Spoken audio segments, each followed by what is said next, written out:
bem, minha gente, vamos voltando aqui para o estúdio agora para falarmos com o nosso querido Lincoln Lira. Cadê o Lincoln?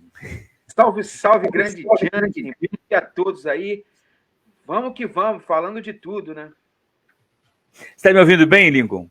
Estou te ouvindo bem. Você está me ouvindo bem? Tô ouvindo bem. Está ouvindo tranquilamente bem. Como é que foi a sua semana, meu amigo? Graças a Deus, tudo bem. É sempre uma expectativa das coisas serem retomadas, né? Eu tive a oportunidade de ir no centro do Rio, também tive alguns outros municípios, São João e Caxias também, e até o centro de Campo Grande também eu fui na semana. Na expectativa de que as coisas voltem ao normal, né? A gente espera que volte o mais rapidamente ao normal, não tem a menor dúvida, pelo menos no que se refere à economia, porque nós iniciamos a semana com a notícia da semana passada, mas agora, essa semana que a gente vai ter que encarar essa realidade, que chegamos a 14,4 milhões de desempregados do país. Sempre lembrando que essa conta é feita a partir daqueles que ainda procuram emprego, né? Que ainda forçam a máquina para conseguir emprego. Isso não conta os que já desistiram desse processo, já partiram para a economia informal e estão aí voltados no mercado, esperando que a coisa realmente melhore. Antes de você comentar isso, quero dizer para você que o Carlão Oliveira deixou um abraço grande para você, acabamos de nos despedir aqui falando sobre esporte, e deixou um abraço para você, te retribuindo o carinho que você mandou para ele no finalzinho do programa dele. Agora, Legal. Me diz aí, o que você acha dessa condição? Como é que você vê e enxerga esse número absurdo de desemprego no país? Com muita preocupação, né? É um número que desde o governo Dilma, né? Final do governo Dilma, depois o tempo do Temer e agora o tempo do Bolsonaro, é um dado que a gente enfrenta com muita preocupação, né? Eu te confesso, Jansen, que assim, eu me lembro na minha juventude, outro dia eu estava vendo um programa histórico aí final dos anos 80, né? Início dos anos 90, que a gente sempre, eu estava me formando, estava na universidade, e a gente sempre tinha essa preocupação com a questão de emprego. Depois parece que o Brasil teve uma tomada de posição assim no aspecto de vínculos empregatícios e econômicos que parece que a gente tomou um rumo. Mas a partir do final do governo da Dilma, voltou essa preocupação às famílias e à sociedade brasileira, né? De que a nossa nação, por mais que ela tenha uma característica muito rica e muito propícia ao trabalho e à condição de produção, a gente parece que está sendo perseguido por essa questão do desemprego. Minha preocupação é sempre também com a nova geração, né? Você colocar no mercado pessoas que estão se formando e uma juventude que está chegando, uma perspectiva de que já está estabelecida uma condição muito ruim de um total desemprego, a gente sempre fica muito assim preocupado, né? Então, realmente são dados alarmantes que infelizmente a gente tem que encarar, e a maneira de encarar isso é fomentando a economia para que a gente retome um crescimento econômico e a partir disso volte essa questão do emprego. Agora, uma outra realidade moderna que a gente tem que enfrentar, Jansen, é que aqueles modelos dos empregos formais, eu creio que não vai voltar mais àquela realidade. A gente precisa começar a entender uma economia um pouco mais autônoma, de profissionais autônomos, de uma viabilidade de emprego, de uma maior liberdade econômica para as pessoas, né? Porque do jeito que são os vínculos e os compromissos trabalhistas, é muito complicado, não digo para as empresas médias e grandes, mas para as empresas pequenas que possam retomar os seus trabalhos, é muito complicado o estabelecimento desses vínculos que foram muito tradicionais no passado, né? Você acredita que o mercado de trabalho está preparado para absorver esse contingente de 14 milhões desempregados. Eu me refiro à questão do preparo, não pelo volume, mas pela qualificação dessa mão de obra. Porque a mim me parece que já está havendo um grande gap entre o que o mercado espera e o que esse contingente pode oferecer em termos de qualificação. A qualificação realmente ela é um problema, né? A gente tem um gap daquilo que o mercado demanda para a capacidade que a gente tem de pessoas devidamente qualificadas profissionalmente para adentrarem no mercado. E um outro problema é que a retomada disso, cerca de 70% dos empregos formais são de empresas estabelecidas que são de empresas de micro e pequenas empresas, né? O volume maior de empregabilidade no Brasil são de pequenas empresas que têm 5, 3, 2, meia dúzia de trabalhadores formais ali no seu rol empregatício. Então, é o que eu estava explicando. Essas pequenas empresas retomarem uma jornada de produtividade com os vínculos trabalhistas do passado, se torna muito difícil absorver. Outro aspecto é que a nossa educação ela também sofre um gap, principalmente na formalização de empregos de ensino básico e ensino médio que profissionalize, que dê capacitação profissional técnica à mão de obra.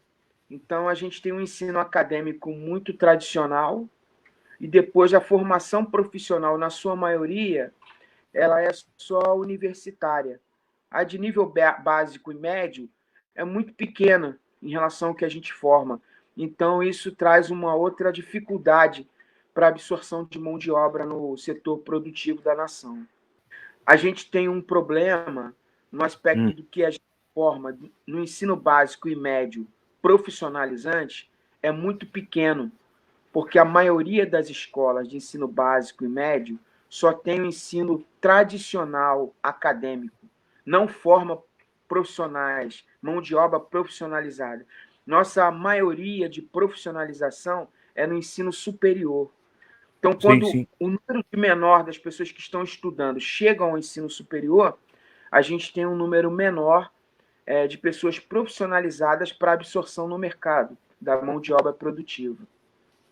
Isso quando você olha para as funções, as ofertas de emprego que pedem nível superior e existe alguma mão de obra para atender. Agora, grande parte hoje da mão de obra que espera vaga, né, espera posto de trabalho, ela não está qualificada nem para funções menores. Nem para então funções. Vai ficar sempre crescente esse gap, porque já tem uma grande quantidade de vagas oferecidas que não encontra quem as ocupe. Mas você me entende que a gente tem um gap na formação educacional? Sim, também concordo. Porque se a pessoa tem acesso restrito à educação, Lincoln, boa parte da população não chega à universidade. E boa parte da população não chega a completar o ensino médio. Ok. Então, no ensino básico, há uma profissionalização das pessoas? No ensino médio, há uma profissionalização técnica das pessoas? Não, não há. Porque a educação, ela só se preocupa, ou na sua maioria, com uma formação acadêmica tradicional de um ensino que não serve para nada. Só serviria se o cara tivesse uma carreira para adentrar a universidade. E isso, no aspecto educacional, não é repensado. É verdade, é verdade. Agora, bom, teremos esse gap, e aí como é que nós vamos resolver o problema da inserção das pessoas nesse mercado de trabalho para a falta de qualificação específica que já acontece? Porque uma coisa, você está falando, é certa, temos que olhar para o futuro, né? Correndo, começarmos hoje, já começamos atrasados. Começamos agora, já estamos atrasados. Só que mesmo que nós comecemos agora, ainda que atrasados, nós vamos trabalhar para adiante e para o gap que já existe, né?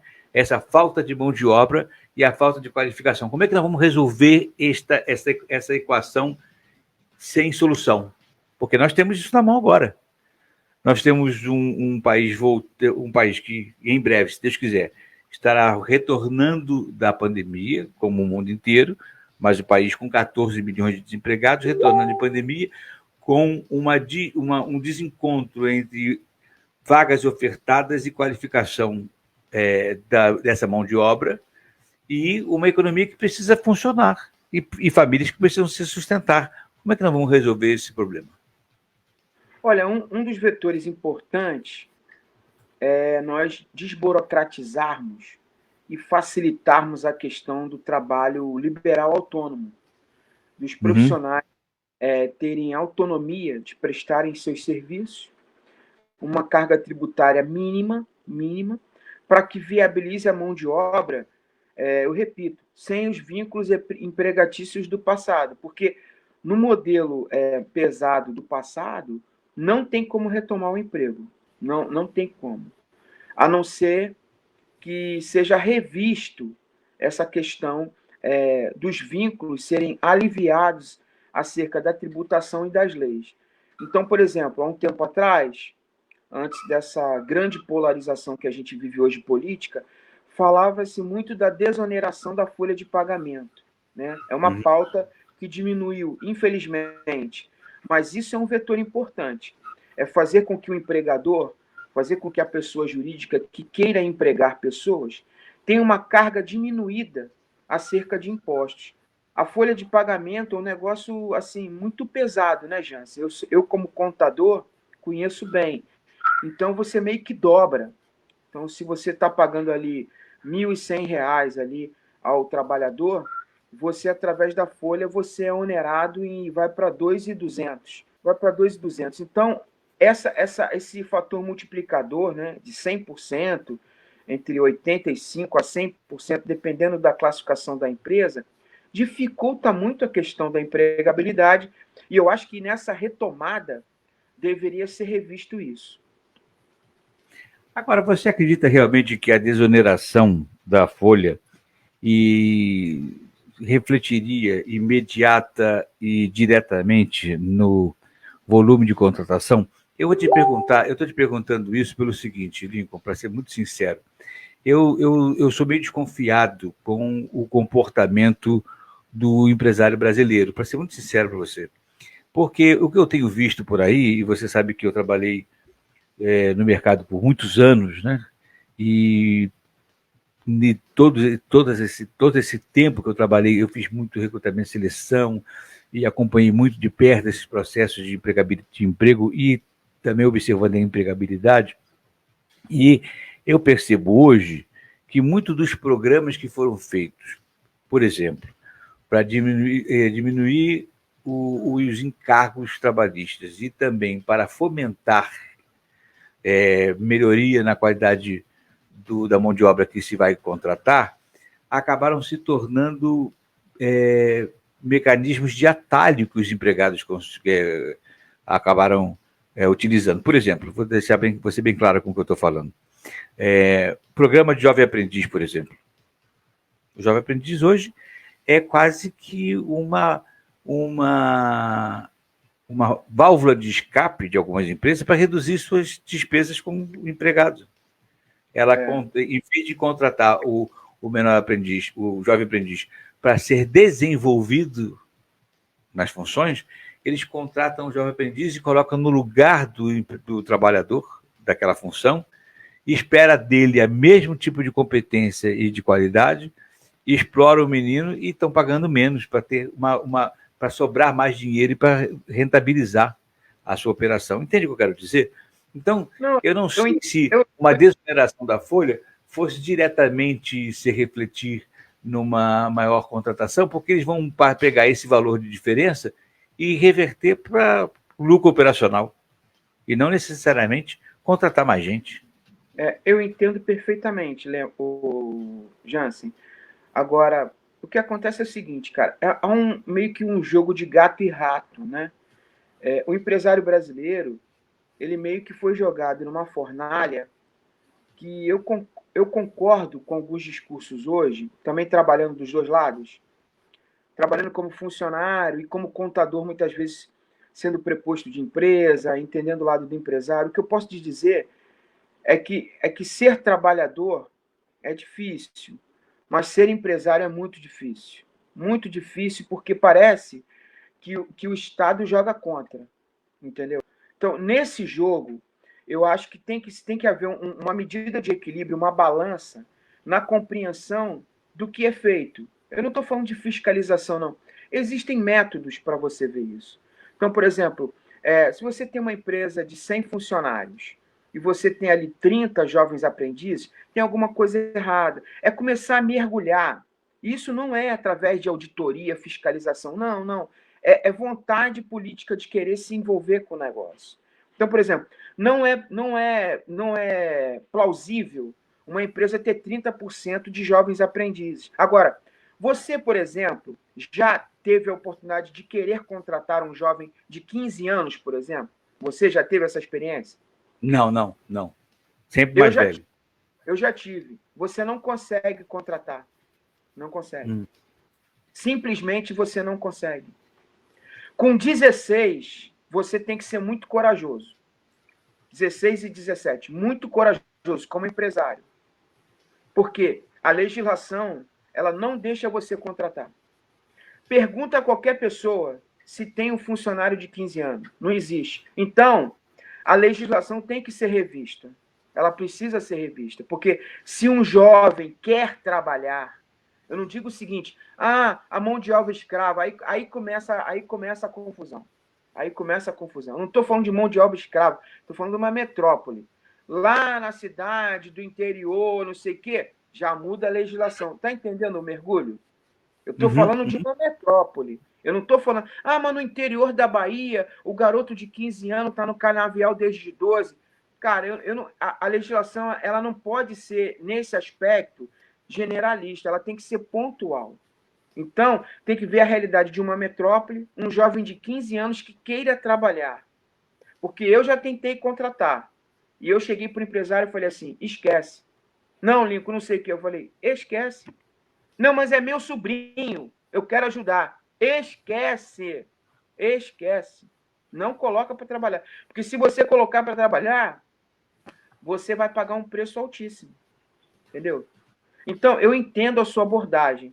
Eu acho que muitas coisas a gente tem boa vontade no aspecto legal para serem feitas e que são aproveitadas de uma forma provinciana e corporativista por uma determinada parcela dos empresários. Mas o que eu defendo é que pessoas que realmente estejam inseridas no mercado de trabalho decidam em câmaras, em setores trabalhistas, caso a caso. Por exemplo, o setor rural ele há de se haver um olhar. O setor industrial há de se haver um olhar. Agora, por exemplo, o estado do Rio de Janeiro, o município do Rio de Janeiro, alguns municípios do estado, eles têm característica muito de serviços. Então, o jovem ele tem que ser visto de uma forma mais facilitada. É diferente de uma zona rural. É diferente de uma zona um pouco mais, por exemplo, às vezes pesqueira. É diferente. Então, é isso que falta ao Brasil. É entender setorialmente como trabalha a nossa economia, para que a gente desenvolva facilitadores, incentivadores e alguns até dificultadores para que a coisa não corra frouxa e algumas incoerências aconteçam no aspecto profissional. Entendi. Perfeito. Agora, vou trocando um pouquinho de assunto, eu quero trazer para você aqui uma outra realidade que a gente precisa debater. Você está acompanhando o que está acontecendo na Índia em função da Covid-19, a explosão que houve de casos lá e, consequentemente, de mortes. O que você enxerga daí em termos de semelhança com o Brasil e de especificidades da Índia, se é que você acompanhou nesse aspecto? Eu tenho uma grande amiga que ela viveu na Índia durante 21 anos, né? É uma missionária que trabalhou numa ONG lá na Índia durante 21 anos. Eu estou muito próximo a ela. Eu tenho alguns trabalhos com ela no aspecto social e tenho conversado. A sociedade da Índia é muito difícil da gente entender, apesar de ser um país muito semelhante economicamente ao nosso, né? Países como México, Índia, África do Sul, aqueles países chamados do BRICS, né? Eles têm uma característica econômica semelhante à nossa. Agora, a sociedade da Índia, ela é muito diferente da nossa. Tem um problema das castas, tem um problema de uma cultura de higiene muito diferente da nossa, por incrível que pareça. Mas é uma cultura muito pior do que a nossa. E isso faz com que um vírus como esse, do Covid, se espalhe de uma forma avassaladora. Eu acredito até que demorou a acontecer. Eu achei que isso ia acontecer mais rápido.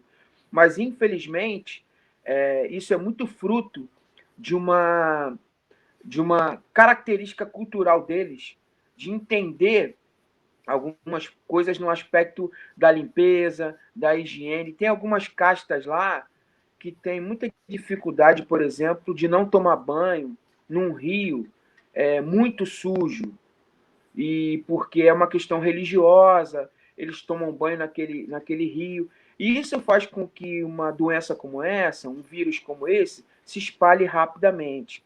Nós ficamos numa expectativa de que algo seja feito, porque, apesar disso, é uma sociedade muito inteligente, eles têm os insumos da vacina e eles exportam inteligência incrível. Como um país é tão assim, a gente fala do Brasil, às vezes com falta de conhecimento internacional, mas a sociedade da Índia, ela é de uma incoerência assim maior do que a do Brasil. Se por um lado existem mentes brilhantes que dominam o Vale do Silício na Califórnia, existe uma pobreza gigante e uma dificuldade de compreensão da questão higiênica também muito grande. Você acredita que, por estar na Índia, o maior produtor dos insumos de vacina, inclusive a maior fabricação de vacina no laboratório indiano, você acredita que isso poderá, a médio e curto prazo, impactar na venda e fornecimento de vacina para o restante do mundo, já que eles começaram a ter um problema interno muito grande? Acredito que não. Acredito que eles têm uma. É como um país como o nosso, né?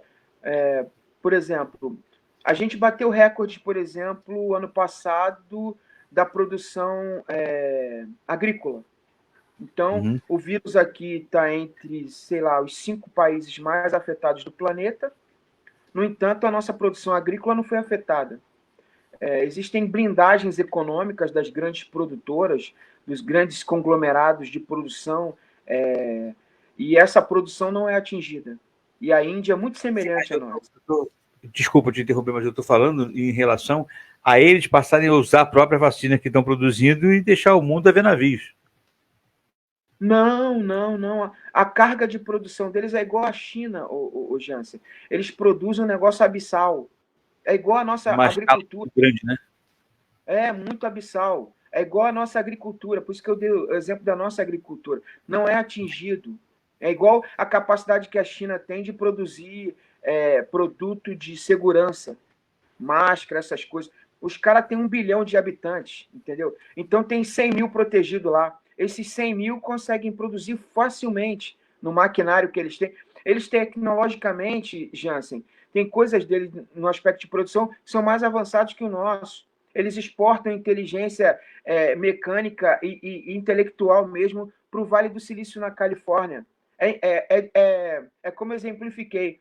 São países semelhantes ao Brasil que são de uma incoerência gigante. É um ponto top e outro de pobreza absurda, sabe? Nesse aspecto, é uma sociedade muito semelhante à sociedade brasileira, que você encontra incongruências, assim, coisas antagônicas, né? Gente morrendo porque não lava a casa, porque não usa material, alguma faixa da sociedade não usa nem papel higiênico, e por outro lado tem indústrias lá que são as mais modernas do mundo. Assim, nesse nível. Aham, entendi. Agora, para a gente terminar o nosso bate-papo, que a gente tem aqui um tempinho mais restrito, deixa eu te perguntar uma coisa. Você acredita que o doutor Jairinho, o vereador doutor Jairinho, vai ser caçado pela Câmara? Você que Ah, conhece tão bem esses sim, meandros políticos? sim, sim. A Câmara eu acho que já está se mobilizando rapidamente nesse sentido. Eu acho que sim. Eu acho que o nível que a mídia está expondo o caso, de tudo que a gente tem acompanhado, eu acho que ele não vai ficar impune em relação à Câmara e a mais situações de pagar pelo que ele suspeitamente tenha feito, né? Uhum. Eu acredito que vai ficar difícil ele se manter dentro da Câmara, porque agora a coisa, em termos das investigações, né? Em termos de polícia, está realmente ficando mais apertado para ele, e a Câmara vai ter que tomar um posicionamento, vai ser difícil ela segurar o doutor Jairinho lá. Ainda mais porque ele faz parte da comissão de justiça, né, cara? O que é complicadíssimo.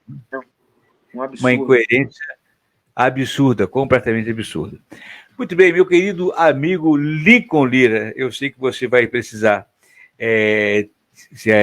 realizar outras tarefas. Quero te agradecer o carinho enorme, como sempre, toda semana você aqui comigo. E a semana que vem nós estamos de volta com o Lincoln Lira aqui no Falando de Tudo. Beijo grande para você. Obrigado pela sua participação. E eu vou sempre fazer assim com você agora, rapidinho, sem intervalo, para você poder falar à vontade de tudo que vem à cabeça e à língua, né? Porque a gente fala pelos cotovelos. Um bom dia, uma boa tarde, uma boa noite aos nossos ouvintes aí. Deus abençoe e um forte abraço. Um grande abraço para você também, querido. Tchau. Para você que está nos assistindo.